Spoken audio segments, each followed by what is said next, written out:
Matangga tintakna.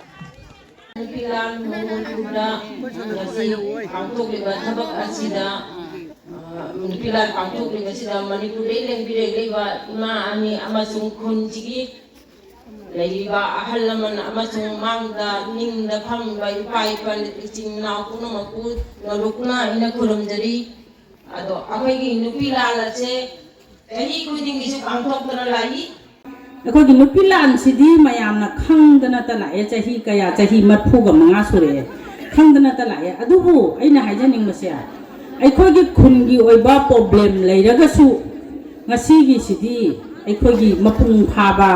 ꯆꯍꯤꯒꯤ ꯃꯤꯐꯝꯅꯤ ꯉꯁꯤꯁꯦ ꯑꯩꯈꯣꯏꯒꯤ ꯅꯨꯄꯤ ꯂꯥꯟ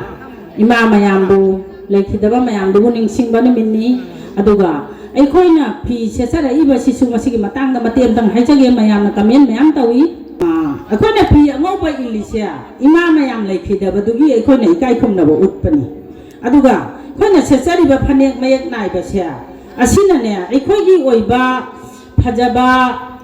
ꯑꯐꯕ ꯄꯨꯔꯛꯅꯕ ꯍꯧꯈꯤꯗꯣ ꯍꯧꯈ꯭ꯔꯦ ꯑꯐꯕ ꯄꯨꯔꯛꯅꯕꯒꯤꯗꯃꯛꯇ ꯃꯌꯦꯛ ꯅꯥꯏꯕꯁꯦ ꯑꯩꯈꯣꯏ ꯁꯦꯠꯂꯒ ꯂꯥꯛꯆꯕꯅꯤ ꯑꯗꯨꯒ ꯑꯉꯧꯕꯁꯤꯅ ꯏꯃꯥ ꯃꯌꯥꯝꯒꯤ ꯏꯀꯥꯏ ꯈꯨꯝꯅꯕ ꯎꯠꯄꯅꯤ ꯑꯁꯤꯃꯁꯨ ꯑꯩ ꯃꯌꯥꯝꯗ ꯊꯝꯖꯅꯤꯡꯉꯤ ꯑꯗꯨ ꯇꯦꯟꯇꯛꯅ ꯑꯩꯅ ꯑꯁꯤꯒꯤꯁꯤ ꯃꯌꯥꯝ ꯑꯃ ꯍꯪꯅꯔꯛꯄ ꯃꯌꯥꯝ ꯌꯥꯎꯔꯤ ꯑꯗꯨꯅ ꯑꯩꯈꯣꯏꯒꯤ ꯃꯌꯦꯛ ꯅꯥꯏꯕ ꯁꯦꯠꯂꯗꯤ ꯑꯐꯕ ꯊꯕꯛꯇ ꯃꯌꯦꯛ ꯅꯥꯏꯕ ꯁꯦꯠꯅꯩ ꯑꯗꯨꯅ ꯑꯩꯈꯣꯏ ꯁꯨꯝ ꯏꯃꯥ ꯃꯌꯥꯝꯅ ꯋꯥꯈ꯭ꯔꯦ ꯏꯃꯥ ꯃꯌꯥꯝ ꯂꯩꯈꯤꯗ꯭ꯔꯦ ꯑꯗꯩ ꯏꯃꯥ ꯃꯌꯥꯝꯅ ꯑꯃ ꯇꯧꯈ꯭ꯔꯦ ꯍꯥꯏꯗꯅ ꯑꯩꯈꯣꯏ ꯁꯨꯝ ꯋꯥꯅ ꯂꯩꯒꯗꯦ ꯑꯩꯈꯣꯏꯁꯤ ꯅꯨꯡꯉꯥꯏꯕꯁꯨ ꯈꯔ ꯇꯝꯃꯁꯤ ꯍꯥꯏꯗꯅ ꯐꯅꯦꯛ ꯃꯌꯦꯛ ꯅꯥꯏꯕꯁꯦ ꯑꯩꯈꯣꯏ ꯁꯦꯠꯅꯕꯅꯤ ꯑꯗꯨꯅ ꯑꯁꯤꯃꯁꯨ ꯑꯩ ꯊꯝꯖꯒꯦ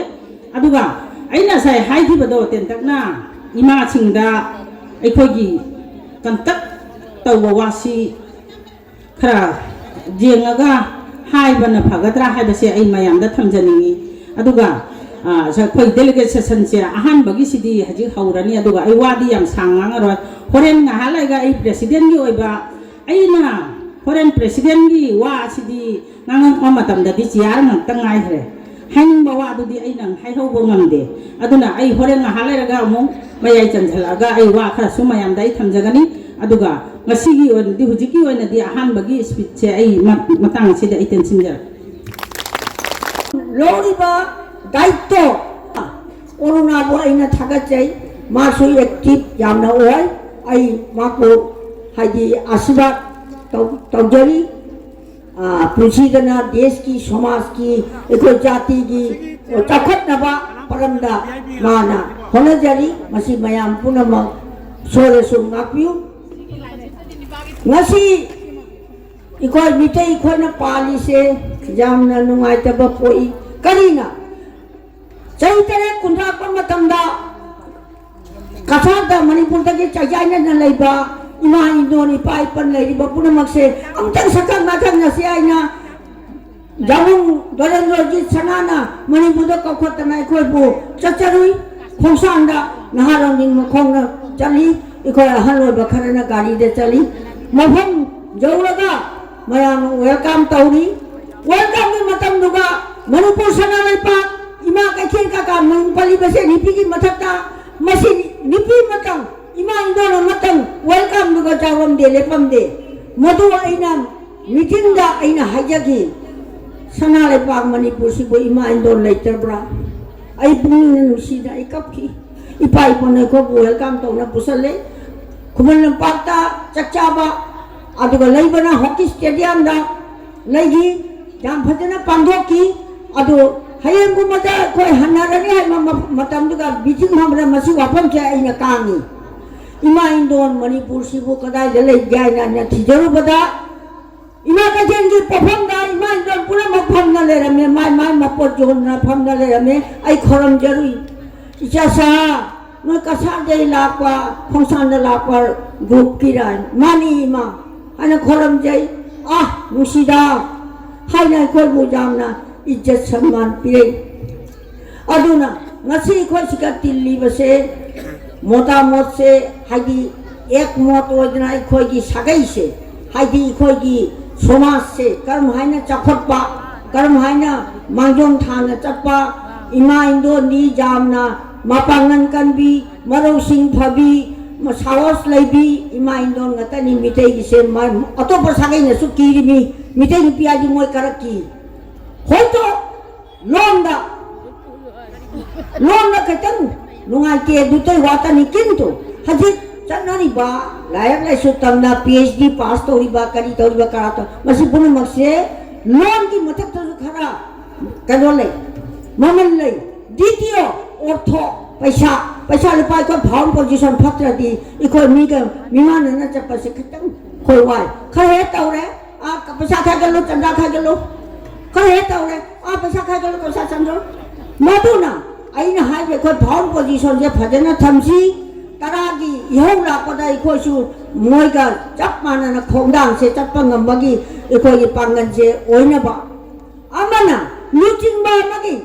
जे कुनु थबो अमा तवरपदा लुचिंगबा मताय दायित्व पुबा मी मताय होय निपा निपी अदुना अजिग मसु खरा मचो ओइबा कांगु मफमदा अइना थमजनिंगी देश से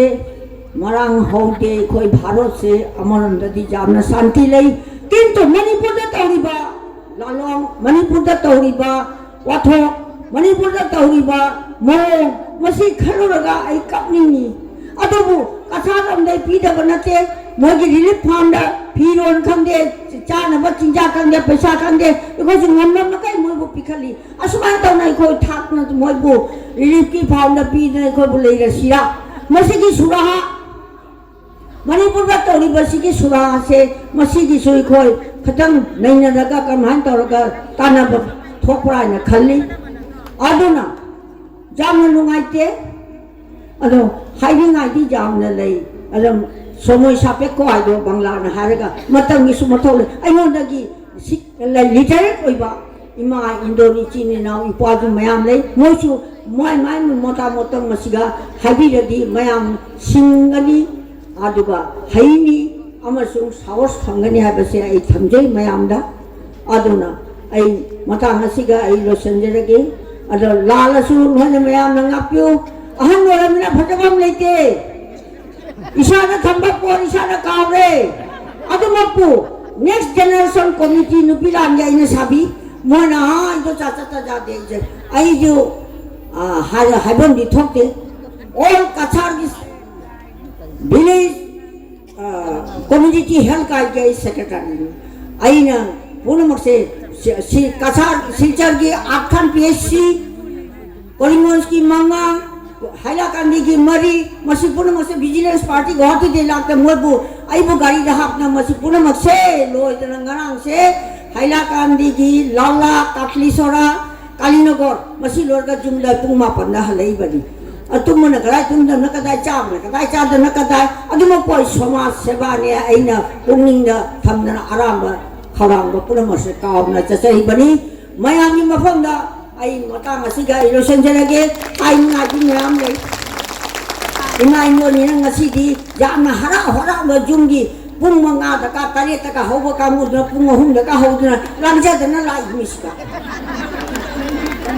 रुपिलाम जिंदाबाद निबिराम जिंदाबाद परम जड़ी खोगी हजि ओरिबा इरांग सिगी मरमदा थोइना मयाम पुनमसु सुम खंगनारबा मतनी खोगी हजि मणिपुर दा ओरिबा इरांग सिगा खोइना जामना कइनो खोगी ओला साम कइनो सिना वुमेन्स महिला पाबी कोऑर्डिनेशन कमिटी न अमदि मागी लूप कया लोइना ना खोई मेमोरेंडम कया DCSP दसु मयाम अमा पिसन खरे अदुबो अतैसु हेना खोई खोंजम जंगसिन मन थोपरा हाइबसे आइना खल्ली करी मंगिना हाबदा मणिपुर दा थोप इरांग जिरी दा थोप इरांग असि खत्ते दे खोई खरा लाप मारे खलमे अदुबो हंदती इनक नकना खोई खुली रैदा खोई आसाम की कसरगी ओइना थोकचलकबा सिगा दे खोई मणिपुर दा थोम बाला पदो खोई अमु इनक नकना खोई दसु थोरोइदरा न खलम बदसु थोकचल है मसीदे हेन सु खोई अचौबा थोलक पे जाय नत्रग यादे थोलक पे जादे हाबसि जो खोई थाजा बंगत दे करी ओइ बसु जाय मसी की मरमदा अखोई लेरिबा मेरा पाइबी मयाम से अखोई ngasi dia ama toy na pulling ay sa koy si ko section bam thopra ba si mayam khana bam khak changbra ai na khali koy mayra ne har ngasi mayam pulla re khun khun na chakra la di mai magi tongan tongan kana gumam kari gumam taure ha beda thoka da basi mi ka khangno phulama da mi manga khak thola kani tara ame di mayum da lai gani mi manipur ki ma le bak ta tauri ba koy gi lingjen manari ba mayam pulli ba sumana moi gi lingjel ta na te koy gi su lingjel la koy su moi gi chara an da ni ado raga dia koy su koy si thona se le phang thopra koy mayam punamak su punpham thopra matam tarak pa koy mayam punamak sia thona le phang thopra lingjen thopra ha ba se mayam punamak ta thamjaningi kari gumam thopada koy mayam punamak na punmin na si changjin min na si awana ta ba matam da asi mayam punamak ta appeal tawjaningi koy ge atai su he na changjin baja abra memorandum ka apisan baja abra ba se mera pai bi district Central ki President da soi masi ningsing janingi aduga mathang dana soi maitai nupi thona pai kari gu mada su mayang ta ba leite han ba leite adubo matam da khoi gi di mikok thongba khoi gi achau wasang ai se jam chathina wat na thoi amaram maduna khoi gi na rajniti ge maram da ora ga su lagliba election mayam ama su leire panchayat election su leire mathang chahi da musu MLA MP aduk chaw ba di khoi na ngamjadra ga su कोई लाखलिबा सिदा कोइना करिगुम्बा मचा खरा तोसु कोइ लाहोबा ngamnabagi कोइ थौना लिंगजेल मयाम या पुनबसे मयाम दौलनिंगे मागी अपामा party ओरसु कोइ मितै खरा दि का दबा जादे कोइ करिगुम्बा अंगम पार्टी दा कोइ थौना फबा मितै मयाम ने हारगा कोइ मतम लैमा मतम दा उटपसे कोइ मसी मयाम फंदा थमजनिंगे मसी हारगा पुरम मपु खुरम जरगा दांग ते लसिया हाइबदी वारबा मतम दा nupi singna taibangi sintha pangtuna awawa matamda kanbi haiba adugumba koyala kamda iramba aina thengnajari maram amana adungai panthoi bina nupi gi sintha torokpada nupi bisingbu sintha khunna bagi namakta taibangi sintha khunna bagi namakta angang poduna sakthung bi sanaduna nupi gi sintha tambiramba asisu aikoina thengna jarai adubu matam gi jawanna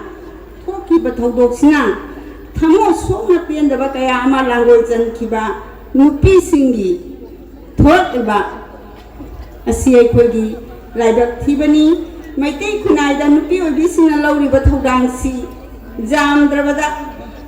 imong manung chakhum dali hauraga laibak ki thodang phawa purakli basi ngasi gi laisu hebi nupi singna orak panati hanagi laisu hejada bi nupi singna asigi sintha asi paluna ngasi gi tungri lambida aikoina khum thaba ngamakse adugumba hanagi laisu hejada bi nupi singuna tambira ba khungun duga aikoina chani bani haibasi ngasi gi niamga thamjari lomana lamjamba jamira botna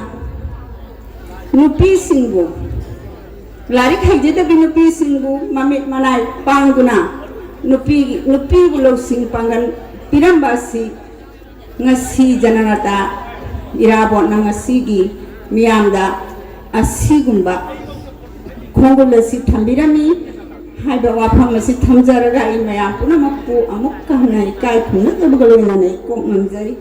nupi lam chinghi nupi singa chada thattadana makoina nipa singu phajan giba makoi seng makoi phogu bitis ki makotai kanjiban mela do haiba numet asini jengkhachi malayam nei koina thatte jengi haiga imai don singna bi emegi thatta lai haichibanate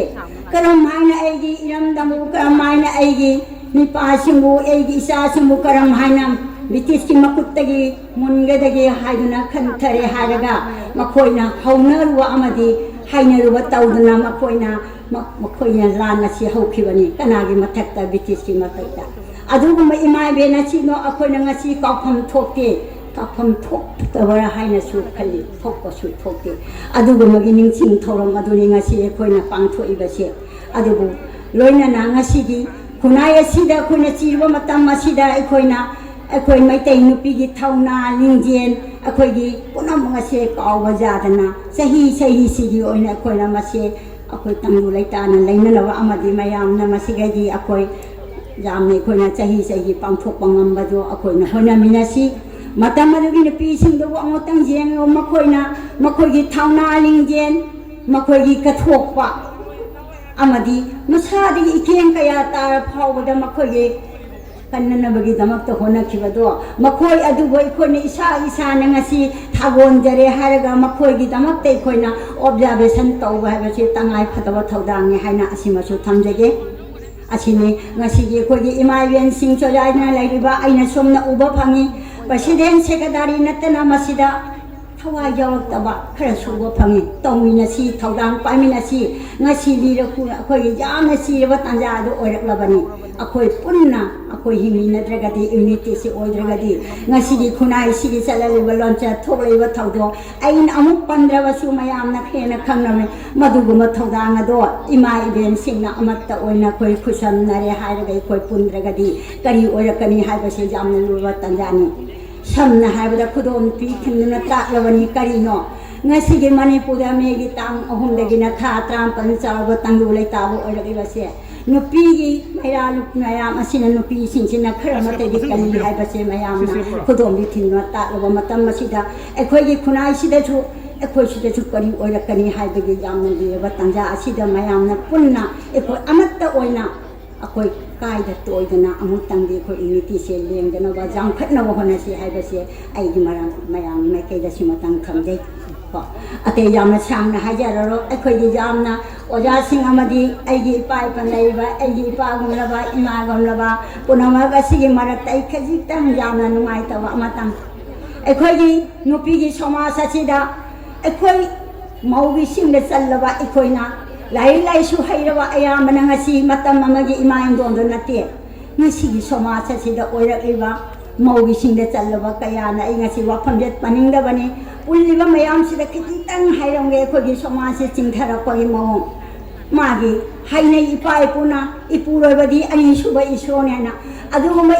ꯑꯅꯤꯁꯨꯕ ꯏꯁꯣꯔ ꯑꯗꯨꯕꯨ ꯂꯪꯊꯣꯛꯑꯦ ꯍꯥꯏꯔꯒ ꯑꯇꯣꯞꯄ ꯃꯆꯥ ꯃꯁꯨ ꯂꯩꯔꯒ ꯅꯨꯄꯥ ꯑꯃꯗ ꯆꯠꯄ ꯍꯥꯏꯕꯁꯦ ꯃꯁꯤ ꯐꯨ ꯅꯥꯟꯒꯗꯕ ꯊꯨꯖꯨꯡꯒꯗꯕ ꯑꯗꯨꯒꯨꯝꯕ ꯃꯐꯝ ꯑꯗꯣ ꯉꯁꯤ ꯑꯩꯅ ꯆꯤꯟꯅ ꯊꯣꯛꯂꯛꯄ ꯃꯇꯝꯗ ꯑꯩꯅ ꯉꯁꯤ ꯑꯣꯖꯥ ꯑꯃ ꯑꯣꯏꯕꯒꯤ ꯑꯩ ꯏꯃꯥꯡꯗ ꯂꯦꯞꯄꯗ ꯑꯩ ꯌꯥꯝꯅ ꯑꯩꯒꯤ ꯐꯤꯗꯨꯛ ꯐꯤꯔꯥꯝꯁꯦ ꯈꯨꯝꯃꯒ ꯑꯩ ꯄꯥꯡꯊꯣꯛꯆꯕꯅꯤ ꯍꯥꯏꯖꯔꯛꯄꯅꯤ ꯃꯁꯤ ꯇꯧꯃꯤꯟꯅꯔꯣꯏꯁꯤ ꯑꯃꯅ ꯑꯩꯈꯣꯏꯒꯤ ꯅꯤꯉꯣꯜ ꯑꯩꯈꯣꯏꯒꯤ ꯄꯤꯕ ꯃꯤꯔꯝꯗꯒꯤ ꯑꯇꯣꯞꯄ ꯖꯥꯇꯤ ꯆꯠꯈꯤꯕ ꯑꯩꯈꯣꯏꯒꯤ ꯖꯥꯇꯤꯕꯨꯅ ꯑꯇꯣꯞꯄꯗꯒꯤ ꯄꯨꯕꯤꯔꯛꯄ ꯃꯁꯤꯃꯇꯪꯒꯤ ꯑꯩꯈꯣꯏꯒꯤ ꯈꯨꯟꯅꯥꯏꯁꯤꯒꯤ ꯅꯤꯉꯣꯜ ꯉꯁꯤꯒꯤ ꯃꯇꯝꯗ ꯃꯇꯤꯛ ꯆꯥꯔꯕꯤ ꯃꯌꯥꯝ ꯑꯃ ꯊꯣꯛꯂꯛꯑꯦ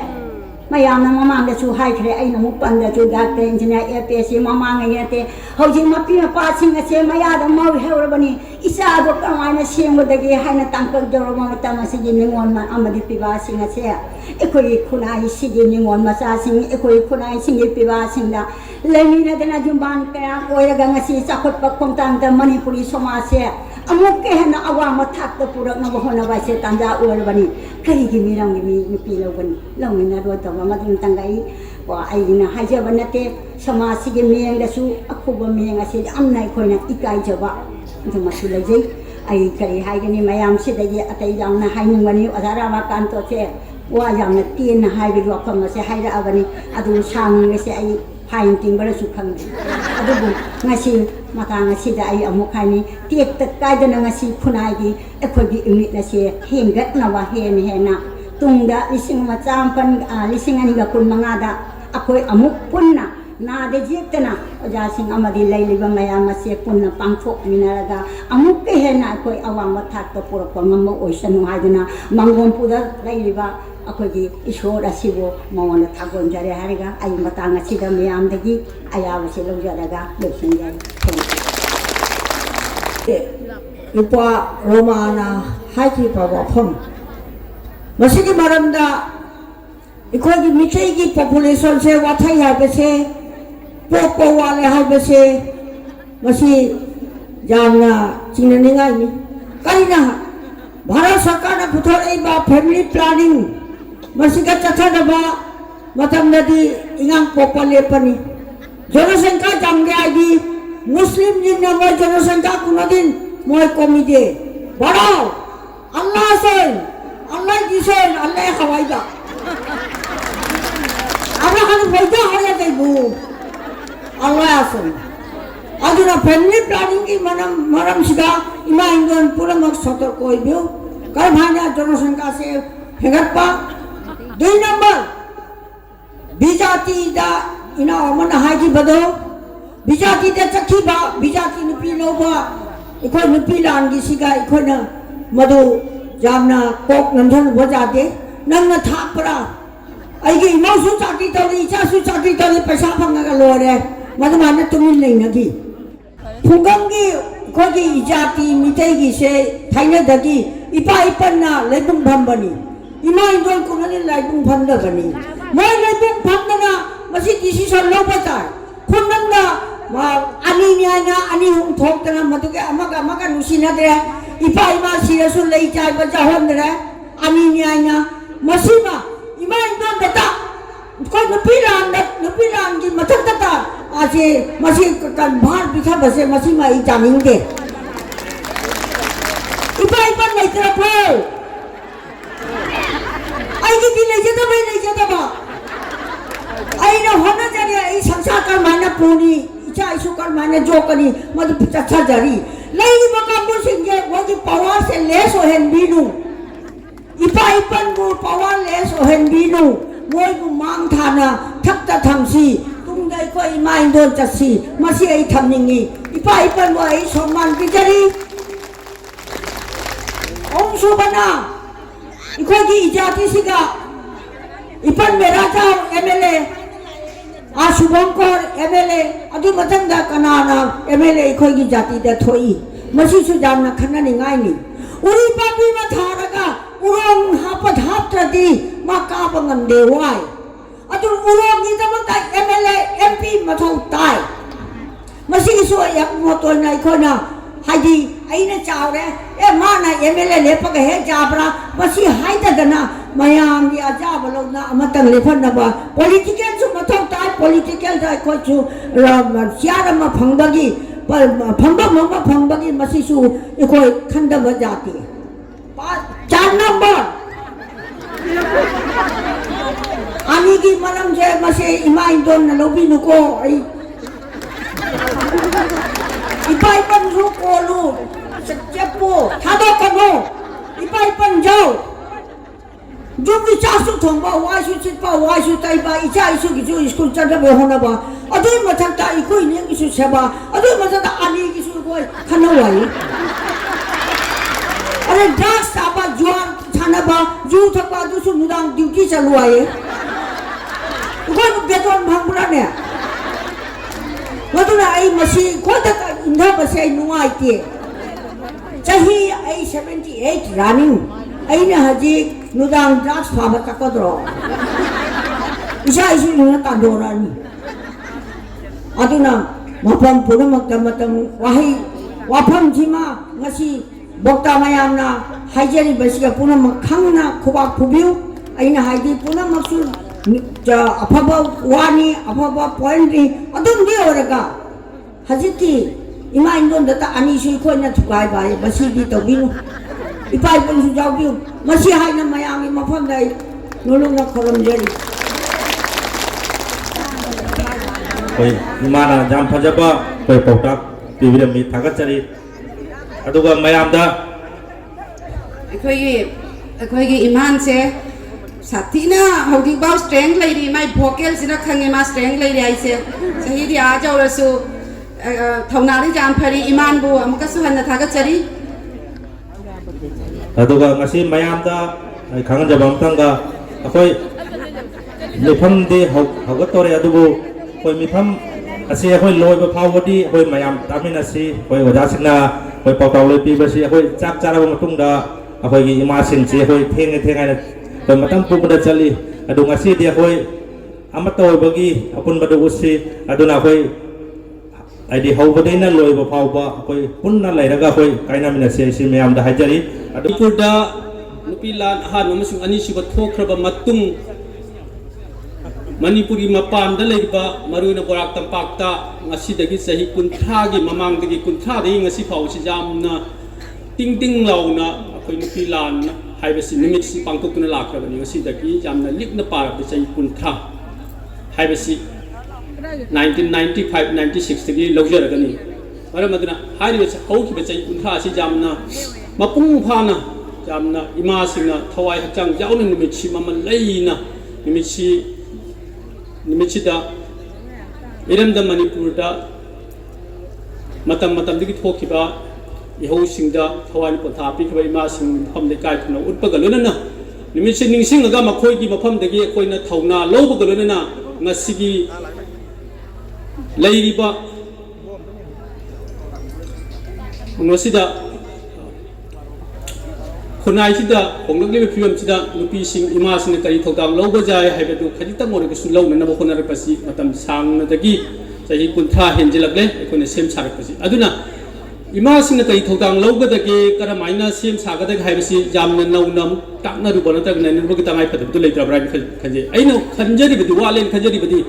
ngasi sem sadana mayam gi leiba ki jati khunai gi damak kari tawgada ge chiraba matamda koi sem sadana saruk janan gi dabata sem sadana le ma sing si kadam mafam da karam thodang pibi ga gi haibasi awat ma khuk lai ibrahim khalli madu gi ona te nawda koi gi sahi kuntha chubna borak tampak ta ima sing na nupilan nimit che ngak ta nupilan da thawai ka khrai ima sing mafam da gi lei su ka tuna makoi dik thauna ni daga la ko ima sing si thauna ji kadom la kan da pubi ri bage kadom la kan sin na ri bage musik ima sing kadai da sin na ba sem sa ri bage ha si ni akoi gi hujiki wahang gi maram aduna akoi na hangana ji ki matam da hairi bi ima sing borak tampa ki ima sing thauna si akoi la na sin na ge na khan ba ko ubo ko na tra ga na makoi gi marin jen mak thauna si akoi mapung pha na season han ba ngam da ba ko ma dumai ubo phang maram aduna yamna tin na thamjar ba kan da ngasi akoi iramdam imalebak manipura thokliba lan sina aikona tambirakpa para amasung para adu gi phajarakpada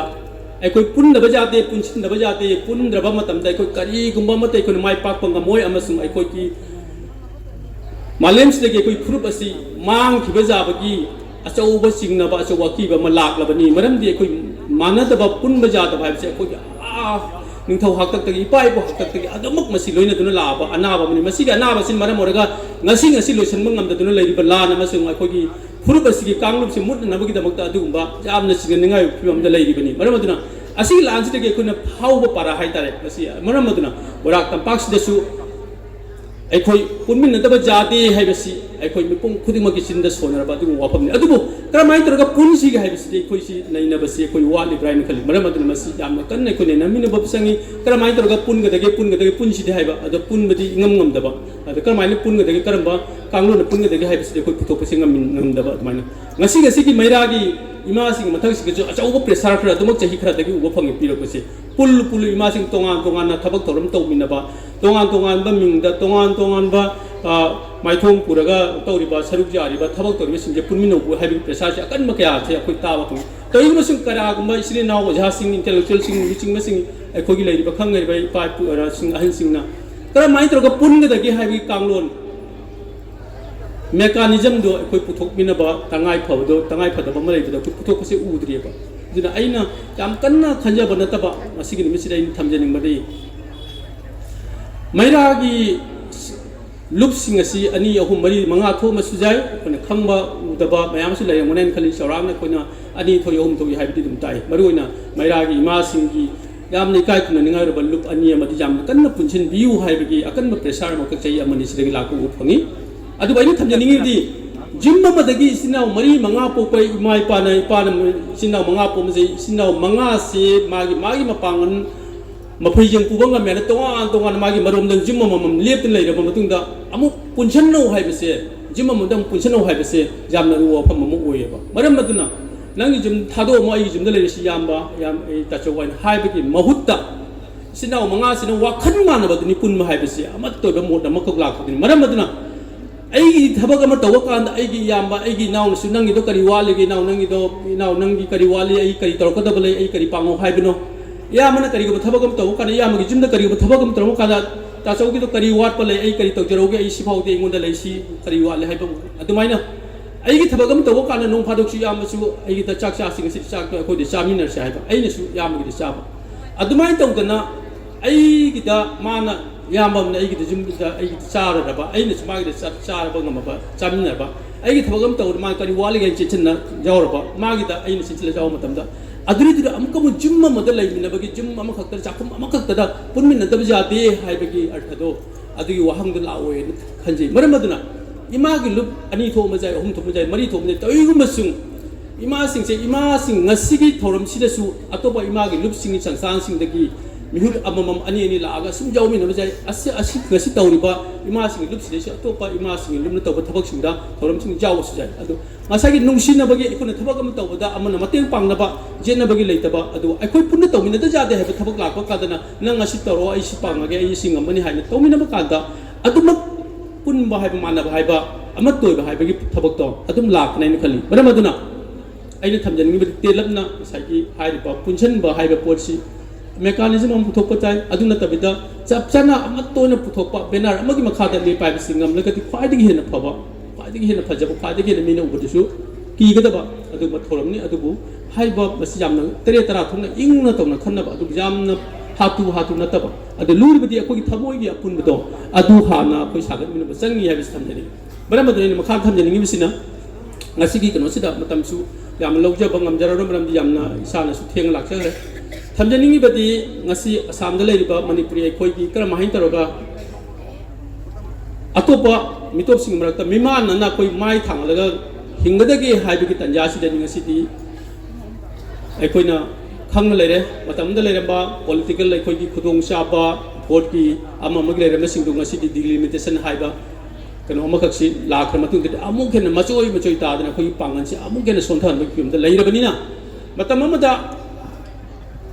asam gi manipuri sing manung dagi mla manga taru ka bangam khiba leiramagasu ai khoi gi kai kun jara mitei pangan gi oja kutub ki ming phawa kon chinjaraga jamera chauba yasubangkor kaji kutub oja bidabati harba sing se jamera chau punam se kunjila kanda leira minga mami atu ngasi di atu gi mang adu mang oiduna atumak to khagadawa adu maoina purakla aduna ngasigi leiri film sida aikoi karamai toro hingadagi haibe sidadi aikoi matam khragi mamang dagi natraga jamna kanagu malup khra jinau sing lup khra na jamna mamang dagi su claim to atumak jawi adubu thengna haigadra nganba orega su tuan lup kayana demand tawduna lakpa mangduna lakpa makal maka mawung kaya ada demand tawduna lakpa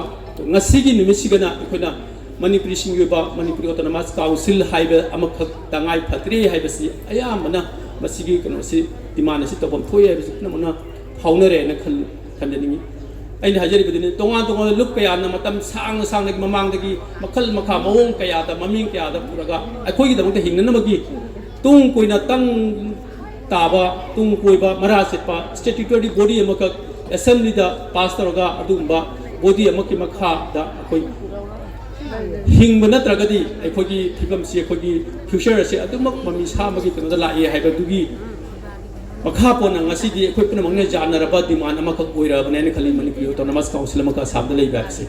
ngasi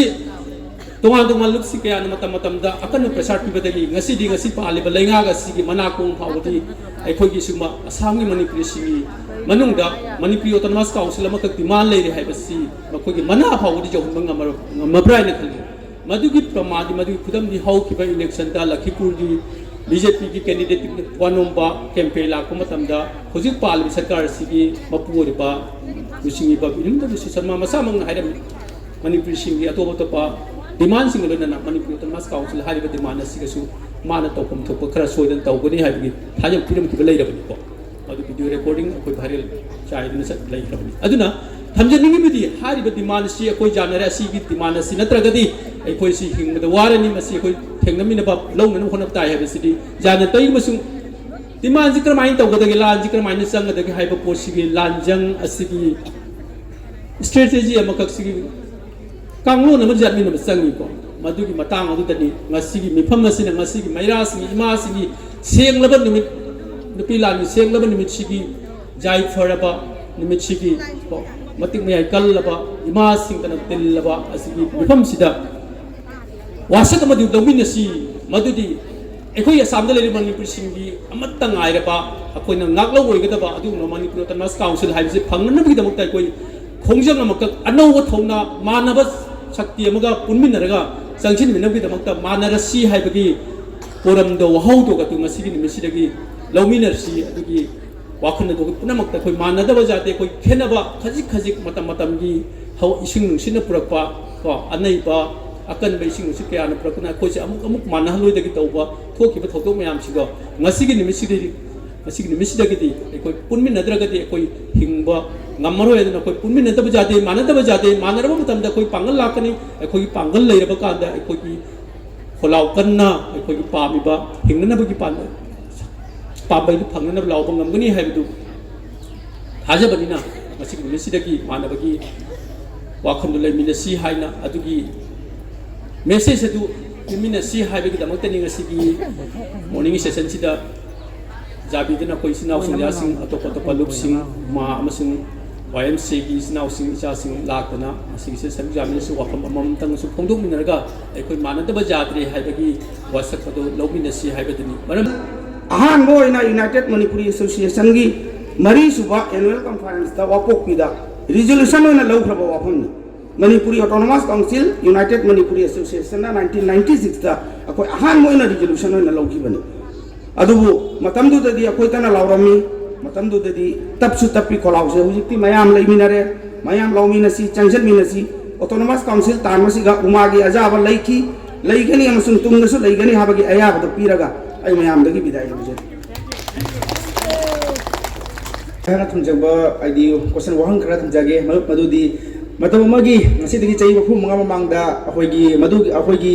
नुपिलांगी मतमदा चोंदोखिबा इमा सिंगी थुनादो ngasiगी मतमसे लैरिब्रा मसीगी थोना से आई वखलदी Larry तबतबु अखोइगी family की pressure अखोइ society की ओरिबा pressure मयाम सिना अखोइगी इमा सिंगी थोना से फुगतबा ngамद्रे सेंगना हाइबदा सिगी असोइबा सिना अखोइ असोइबा से अखोइगी नुपा सिंगी असोइबा सु चाउम लेयना खल्ली मरमदी नुपी सिंगी अखोइगी any थबक थोमदा नुपी सिंगी अखोइना ममांग थाना पुथोंगिंदबगी सिगी हैबिट अमा सि कल्चर अमा अखोइ सोसाइटी का चाउम लाई मसी से मा अखोइगी नुपासिंगना मसी से तौबिदबा हाइना मसी मा थमजनिंगी अदुगा ngasi अखोइगी बोराक भेली सिदा लैरिबा अखोइगी नुपीसिंग अखोइगी इसल से सेफ ओइरिब्रा ngasi gi चही खरम मांगदा अखोइगी मोतरा थोखिबा रेप केस अखोइगी तारापुदा नुपी मा हतो थादा बिरमबा अखोइगी मॉर्निंग वॉक सेनबा अखोइगी सिबागी लखीपुर मनुंग चलैबा सिबागी नुपी अमा अखोइगी सम कल्प्रिट खरना भेना थांग पिरगा गेंग रेप तौगिबा असिगो मयाम से उबिरगा मसिगी अखोइगी स्वादी से लेरिबा अखोइगी मैतै खुनाई सिगी नुपी सिंगे सेफ ओइबिरिब्रा मसि अमगी क्वेश्चन जो हंजनिंगे आई ओखलदि सेफ ओइदियान खल्ली मसिगी मरमदी अखोइगी नहारोल सिंग यूथ सिंग सु मथो मरम खंगना लैबा जुदा निसादा ड्रग्स ता ताउगिबा अखोइ यूथ ना एनी सोसाइटी अमगी ख्वाइदि पंग बैकबोन से अखोइगी यूथ सिनिबा हाइबा यूथ सिना मथो मरम खंगना लैबा तारगदि मदुगी सोसाइटी जुगी इमा इंडोन सिना अखोइ इसल सिंग मीना कौंगनगनिबा मीना खुलाई ओइना सिनरकनी मीना सना पोट ओइना सिनरकनी अदुमंगी तौइसे केमता मवाल लौबिदि अखोइदि मोइन तौसे अखोइगी नुपी अमबु फारगा माना गेंगलोक तौर थादा बिरिमी अदुगी हजिगुबा करिगुंबा मागी मदिक चबा सरा फंगद्रिबा अखोइना अदुइदि अखोइना कै तौम थोइ ख्वाइ फास्ट अखोइसे अखोइगी लेरिबा अखोइ इमा इंदोन सिंगसिगी ngasi अखोइगी मया बाबी मयाम से अखोइना लेरिबा नहारोल सिंगसिना मखो इमा इंदोन सिंगी थबक थरोमदा सरुक जासनबिबा इमा इंदोन गसु नहारोल सिंगा अखोइना कोऑर्डिनेट ओइगा थबक तौबिनाबा मसिगुंबा कयासे कोइ तौदबा जाद्रबा थौदांनिबा ngasi अखोइगी YMC young Manipuri council Assam गिदि अखोइगिदि अखो तौगदबा थबक थरोम जाम लेरि अखोइदि ngasiगी असम सिंगी रोइबा नहारोल खुदिमसे खुमजनबा खोजन गेना अखोइना अखोइना थोजरकपनि अमदि अखोइगी लीगल एडवाइजर अखोइ ओजारा मकंता अखोइगी गाइस लेसन बिबा अखोइगी अखोइ काकास सिंगाजी अखोइ मयाम अमदि अखोइगी लेइबो ओजा मयाम लेरि अखोइगी यामबा राजु खुमुजम लेइबो ओजा मयाम सिना पुल्लगा अखोइगी एडवाइस मखादा अखोइ नहारोल मयाम से खुमजलगा अमत ओइना यूथ की यूथ यंग अखोइ यंग मणिपुरी काउंसिल सिगी अखोइगी मसी मियंग सानजिबनि अदुगा अखोइसे मतम सांगना चाही तरा हेना अखोइसे ऑर्गनाइजेशन तौजरकपनि मयामना दुम खंबिरंगनि अदुबु ngasi फावबा अखोइगी लेरिबा अखोइ सोसाइटी सिगी असोइबा मयाम से मयामना कुपना नैनदेबा सेंगना हाइबदा हजि ngasi आइगी लेक्चर से लोर मतुंगदा अखोइगी मैमेम चरखरगा अखोइगी इमा इंदो सिंगी दुम काउनागी बिउ जाइबा मरमदि सी अखोइगी ngahak लेतना अखोइगी मीटिंग्स अखोइगी असुमना अखोइ लेबुं फंबा से अखोइ तौनद्रेबा मीगिदी खिस्तान गिदी मुस्लिम गिदी अखोइगी नोमाइजिंग मिता इराइ मिता नुतिगी फमिना दुना अदुगुंबा सम कनो मोइगी मोइ जाली मोइगी एनी प्रॉब्लम समदा मतमदुगा मोइगी अंगांग अहन खाइदना डॉक्टर ऑफिसर खाइदना महमदुगा जालीबा महमदुगा मो प्रॉब्लम सिंदो शेया तो नबरिना मोइ प्रॉब्लम सिंदो एम सॉल्व तो गमिबा अखोइदि दु लैत्रेबा अखोइ करिगुम लैते अखोइ हजि ꯑꯩꯈꯣꯏꯒꯤ ꯐꯝꯃꯤꯟꯅꯕ ꯍꯥꯏꯕꯨ ꯀꯥꯏ ꯐꯝꯃꯤꯟꯅꯩ ꯅꯨꯄꯥꯁꯤꯡꯅ ꯗ꯭ꯔꯒꯁ ꯌꯣꯟꯐꯝꯗ ꯖꯨꯋꯥꯔ ꯁꯥꯟꯅꯕ ꯃꯐꯝꯗ ꯐꯝꯃꯤꯟꯅꯩꯕ ꯑꯗꯨ ꯃꯐꯝꯗ ꯐꯝꯃꯤꯟꯅꯔꯅꯤ ꯅꯤꯁꯥ ꯆꯥꯁꯤꯜꯂꯅꯤ ꯂꯥꯁꯇ ꯑꯔꯣꯏꯕꯗ ꯑꯃꯨꯛ ꯐꯨꯅꯔꯒ ꯂꯣꯏꯁꯤꯟꯈ꯭ꯔꯅꯤꯕ ꯑꯗꯨꯅ ꯑꯩꯈꯣꯏꯅ ꯑꯁꯥꯝꯁꯤꯗ ꯑꯩꯈꯣꯏꯅ ꯑꯁꯨꯝꯅ ꯀꯩꯅꯣ ꯑꯣꯔꯒꯅꯥꯏꯖꯦꯁꯟ ꯑꯃ ꯑꯩꯈꯣꯏ ꯄꯨꯕ ꯍꯥꯏꯁꯦ ꯌꯥꯝꯅ ꯋꯥꯏ ꯑꯩꯈꯣꯏ ꯃꯐꯝ ꯈꯨꯗꯤꯡꯗꯤ ꯑꯩꯈꯣꯏꯗꯤ ꯁꯄꯣꯔꯠ ꯐꯪꯗꯦ ꯁꯦꯡꯅ ꯍꯥꯏꯕꯗꯀꯣ ꯁꯤ ꯇꯧꯕ ꯍꯥꯏꯕꯁꯦ ꯑꯩꯈꯣꯏ ꯃꯈꯜ ꯃꯈꯥꯒꯤ ꯑꯩꯈꯣꯏꯒꯤ ꯄ꯭ꯔꯣꯕ꯭ꯂꯦꯝ ꯃꯌꯥꯝ ꯐꯦꯁ ꯑꯣꯏꯕ aduna aina ngasigi akhoi all assam manipuri women maya public coordination committee gi sin akhoi ima sing da hajening badi akhoi yamka gi ani thabak thorom tawbum matam da akhoi ima sing tamna jarangoni aduga akhoi gi ani thabak thorom da ima sing su akhoi mating pambiu akhoi di ima sing gi damakta ima sing bo asum lambi da asum magere pubi go lambi do khudum dai jagali batang khudi mukta yamka gi di masing wate akhoi gi all assam da lei bana hawal khudi mak akhoi na ko jingani matam sang adi akhoi gi sinjarak akhoi gi masi akhoi vision ni aduga akhoi wajasingna akhoi wajara makantana sai thambikiba gasing je thambikiba akhoi manipur autonomous council gi matangda akhoi wajasingna any decision lobado akhoi yam kadi adum jaje hairaga maham sida ai ohai khai tanjin jare thank you irang se aina mobile de yeng matam dai anga pom thak meitei nu gi makhoi na tawri ba puri ba thauda masiga chigani nagani khangdana makhoi na hochali ba lamje achi uru matamda meitei gi meira ba bi ba suru tei thagat ta bum masigi tanya si ga ila amtam wafom amtam thagat ta bi wafom amtam tamjaninge meitei meira bai bi iba suru aida kari haina hainingi ijati kandi pangdan kandi lingjen manabi linghan nagabi iba maktani hainingi makoina puriba awana mayam se khona ingom batamda ana ko bhamna tamni asi akoi gi manipuri wangda leiba maira paibi gumbasu asi gumba lingjen se sab manabi hainingi manipuri da wangda leiba maira paibi singse akoi gi paibin singra khara handana khanmesu ururaga bu maite masi topiganu maira paibi bo ipaiban singra jokhapisi adu awang ba thakta yari mukhe gi di पुखती सी मसीमसु थमजनिंगी अदो मैते दी मणिपुर की वांगद लेबो मैते कोई मपी मपा लेतबा हाइबतो ओइरे मरमदी एखोइगी ने हाइबदा राजनीति की माइगेदा MLA सु लेते मिनिस्टर सु लेते पंचायत भो लेते पंचायत याम मसिंग याम लेरमी होजिके पंचायत बो सु सलत्रि करमाय तौना कोइने हिंगदा के हाइबसे मसिगी वाखनसिगा आइने मसि खंजरुरगा अखोइगी इचा इशू सिंसे लाइक हेतबा जादि मसे आइने खंजै अदु ओरगदे जारि मखैगिदि अखोइगी इचा इशू सिंसे सही की ऑफिसर से तरा तंग थोसु सही तरा तदि चाम सोरब तारगदि मयाम की ममांगदा मैते इशू ऑफिसर मयाम दुन अखोइगी तलदकन अखोइगी इज्जतसि गंगद्राय खलुबदगी ऐ ngasi फावबा ऐ होजि फावबसु दुखो तकरे ऐ इसागे सही कोई कुठीगी मुरुतदी यामुरे 72 प्लस नि अदुबु मी अमत चोंथोगी रते मसिसु नुंगाइतबम नि नहारोन सिंग मयाम थोरकतै खल्ली सिलसदसु सत्र थाक्सरी मसिगा ऐगी वाखनदा ऐना हिंगिबा मखैदी मैतै इचिना इचा सिंग इशु सिंगसे अमुक्तंगदी मखोइदगा ऐगा तिनबा मतमदा खलदि निपा कामुदि खरो लमहेली खरसु गाउसने मदु ऐना गाउसनबसे फानबा हिदाकसे करिमत लेते मखोइ तबुदा जुमतौ hey ngai ko ne ngoi tau ni sibo ngai khoi ba ngau ji nu ngai khoi ba ma ngau de ngau ni ayo di kai ki ko hundok na je hey officer na ma ki mau thi bata kana de pi ro karam ma mau pa ni dum phang da IAS officer ni mau thi bata mo wat ki tra lai su hi da ba na ngau san na da lai su heu dra thabok su tau da ta di kana na na won na mau bi ni khatan ding ai ko jamdrabada higher secondary gauti loiko adu thabok ma pairaga nagi du ijat dalgi ju belu leire nubi rom da su dum haije hojik su nubi ama mau thajaba tarati nangi naja nubi se adi karai ba hungira asina wahamni maba mai gi matam da di kari thabok hai lowling singling hai bra maki pun mu hai ra thi ron sa ba hai bra asina si mu se hai ra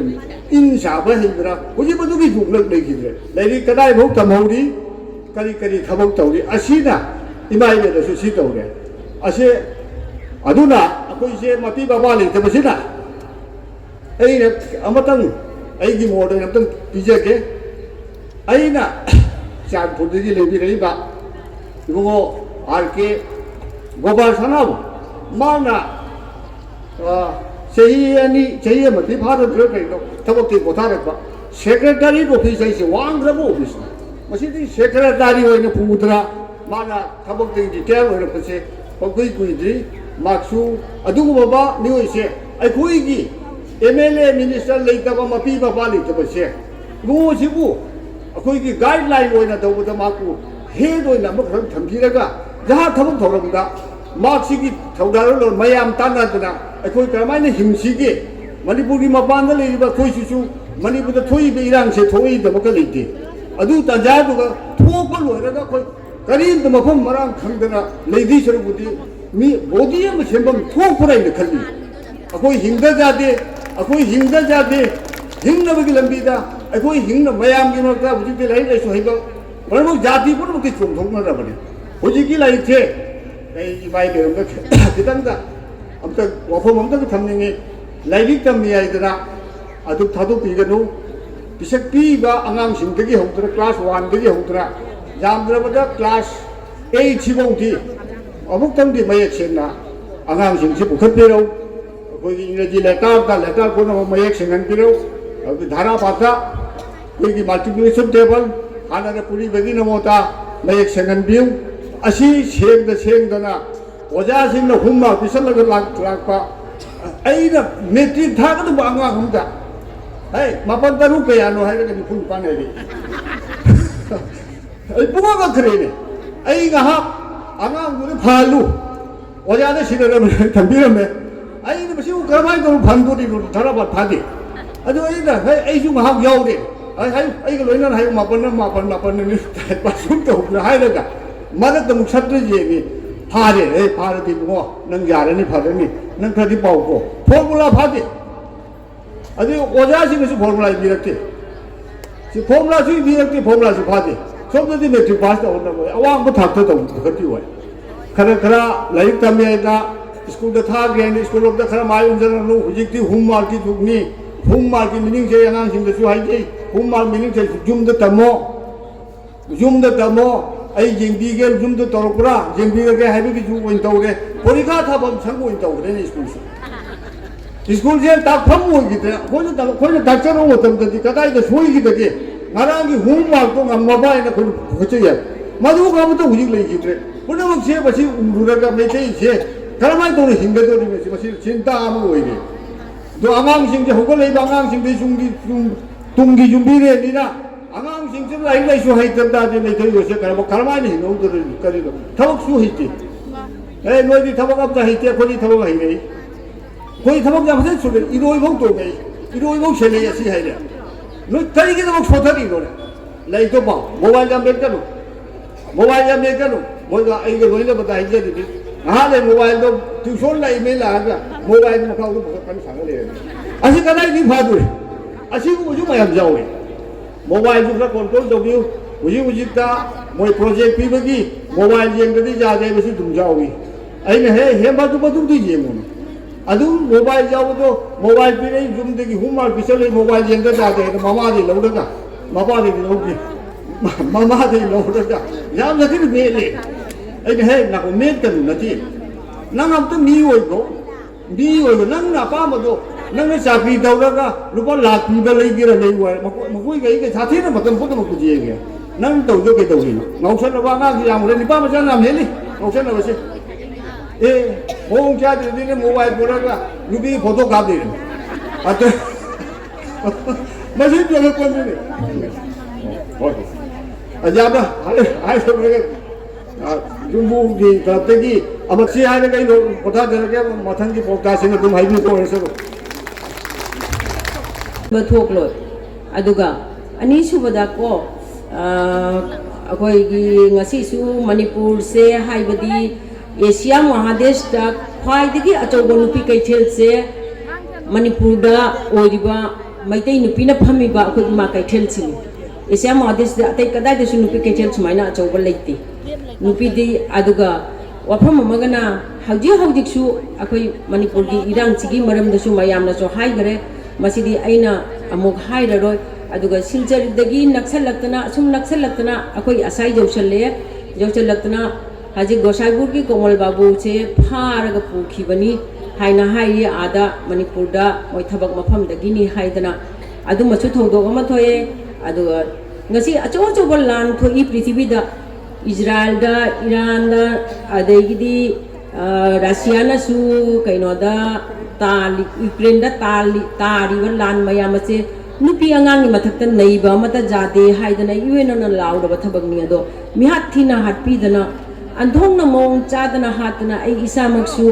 sida Silchar Medical College tegi dead body mayam do pu bagi tamakta jiri de lak pado ai jaujarui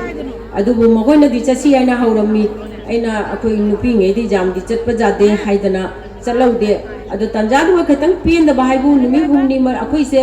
mi khara jam tinga da bodo SP na lakpi ganu mi ahum di hene hen bi da kanu haina hai maira pai bi su ahum gatang la oi na ipai pal chingna hai rei akoi mi ahum gatang la oi dei to budi mari manga di sui adu chalaga aina gatang pin de thabak thoram che akoi gi to matam da sarkar chu prashasan chu mami che sum lauthoi ngasi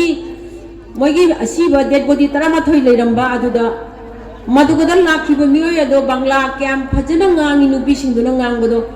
moi karama identity card jenghori kadimba jenghode kadai gi no jiri gira na manipur gira haibedo moi adudi jenghode akoi ding achi lei khidraba jiri de lei khidraba mioi sing nupi ngang taru nipa khara duga mapan dugi tamakta moma mathan babaw kapcha babaw ning tongna kapapi de sidai prashasan jina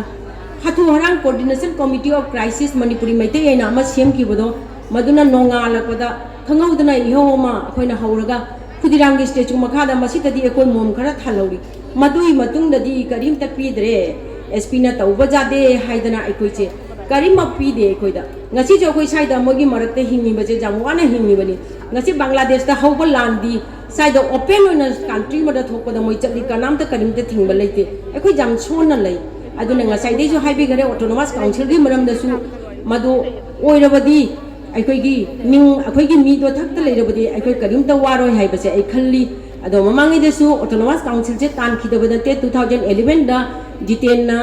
autonomous council ki chairman oiba matam da adoi matung da we demand autonomous council haibase Guwahati desu taugi bani Silchar desu Modrapur da taugi madugi strike ado aikoi isa maksu jauja hauri aikoi ado adugi dusu haibadi iche sabitrina chairman president ori mairagi matamda ai general secretary ori assam gi du matamduga district library da aikoi maira paibi mayam tillaga aikoi na support tori haidan iche sabitrina tawbada mayam khubak thuna mayam na nungai ba phungdok khibani madugi matungda council chairman ju phangibani handak ju tali base maira paibi jawdradi oithokloi haibache ai chawthokna haijeningi mayam na warobi noi wafam che ipai palna ju maira paibi na tawangam da thaudang leite maduna madui thabak tumaga tausi aduga ai aroi boina wafam amtaga haijaningi ngasai kainogi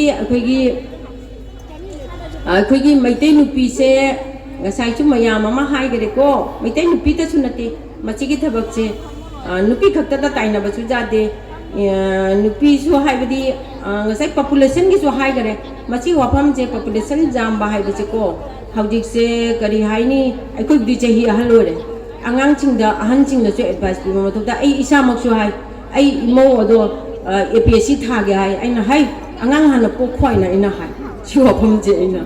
do hai gu mana ai hajik su hai ri angang de ma katang na jade ko hai tana do haibadi mathang da haibadi population jamal loi angang je haujik se kari haini ai di hai mayangi meeting da chat bata su aina hai population jamal loi doctor hana warak pi gon mokoina thofala pokche ga da angang da mokoi chu warning dare patient ju warning dare paisa chu tingatna 70 80 60000 1 lakh sanghal adu da su awaba kangu ju angang si jamna pokpa ngamdre duma su leire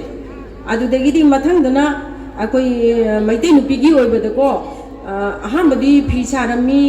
thabak che mai amant tawrami hawjiti sudre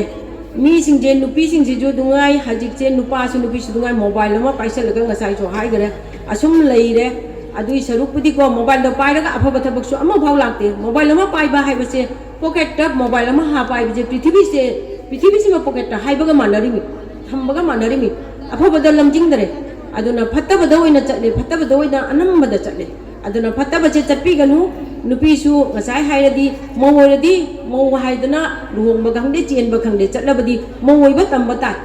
ado ma do ngasai gi hanagi do kauthoga aduna nattabalam chat kaya da chalai nupa su dungai jumda nupi angang lairadi kachin koya da tar chatlaga phone paidana ulta ulta to wuchi to biganu madu oirabadi nupi nupa manaragadi chakotpa lamjingba haibado koi maitai samaj ki oirakani ai achi hairaga losinjerage